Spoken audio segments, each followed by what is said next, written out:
Billionaire Island Issue 1 heads to 2044 Florida, where on the Caviar Network, a TV channel for billionaires, Rick Canto, founder of Bel Canto and AgroCorp food companies, talk about how being rich in America isn't what it used to be, since despite what Big Oil has been trying to tell the average person, climate change is real and happening fast. So beachfront property is no longer a good investment, especially thanks to all the filthy climate refugees inhabiting it, who all the rich do is create jobs for them, but they get angrier, and thanks to the recent attacks by old women with cancer blowing themselves up in boardrooms, it's made everyone a bit antsy, which is why Rick is proud to unveil Freedom Unlimited, an artificial island he has created in the Gulf of Mexico, full of freedom and opportunity. He says the island is protected by automated drones, which deals with those pesky refugees and immigrants. Rick says that the whole island is beachfront property and it's in international waters, meaning they have tax shelters, offshore banks, and tarantula meat. The best thing, however, is that the wealth detectors keep out the riffraff as well as the taxes. Rick's advertisement is revealed to be playing on a TV in a dark room, as a man named Corey Spagnola, the CEO of AgroCorp, is tied to his own bed by a gun-toting man who says that Corey will talk to him and then he will kill him. But Corey doesn't see that as a good deal at all. The man says that if he doesn't talk, the world will find out what he has done, that he has used a sterility virus on the people, putting it in the emergency food aid. Corey defends his actions, saying that he's a humanitarian and in 20 years the world won't support even half of the current population, so mass sterilization is the only option. The man, however, knows that certain people have the virus antigen in them, which turns the harmless virus into something worse than Ebola. Corey says that he didn't know about that and they only sent food to a camp in Angola. The man is well aware, since his family was there with him. The man reveals that he was there to guard the shipments of food, even eating the same food they were guarding. Corey tries to apologize, but the man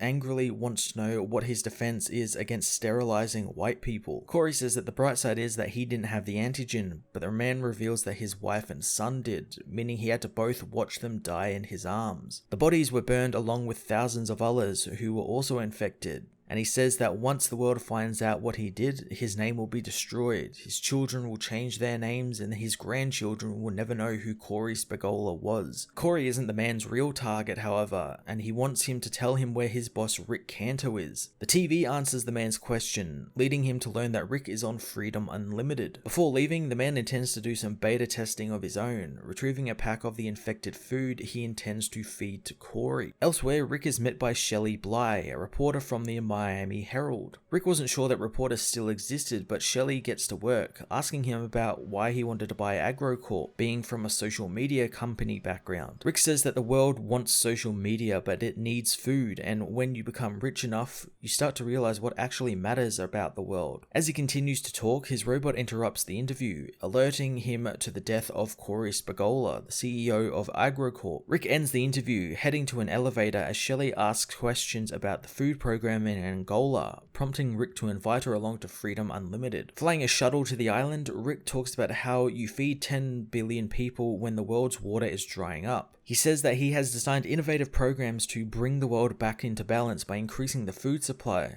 but Shelley knows it's about actually decreasing the population. Rick calls that crazy, but Shelley says that she has pictures of mass graves in Angola and testimonies from survivors. Arriving at the apartment on Freedom Unlimited, Rick says that it's been a long day and he needs to change his shirt. However, they will continue the interview, so he points Shelley towards the waiting room. As she enters the room, the door locks behind her and Shelley finds herself in a cage of sorts along with other people, finding them to be other journalists and other people who have crossed Rick Canto. One man says he used to be Rick Canto's accountant and his honesty is what led him there to the cage 3 years prior. A woman thinks she is meant to be there, thinking it's part of some intense executive training program, so she will be the best she can be and lean into the situation. Shelley can't believe that the people want to stay there as their daily food is brought to them. The hipster of the group agrees with Shelley, calling all the others dead wood, but they continue to think Rick is going to let them out. Suddenly a giant fan above them begins moving, indicating that it is payday as money rains rains from the sky, making the people go crazy. The hipster man calls them all sellouts as he pockets a $100 bill, as Shelley thinks that the people are insane, since how do they think they will spend the money they are given when they are locked up? But the businesswoman says that why would Rick pay them if he wasn't going to release them? Soon Rick himself arrives and the people praise him as Shelley says that he's going to jail for false imprisonment. Rick says that they are in international waters and there's no laws there, but Shelley reveals that she still has her cell phone, saying that despite there being no reception, she did manage to send her GPS coordinates to her editor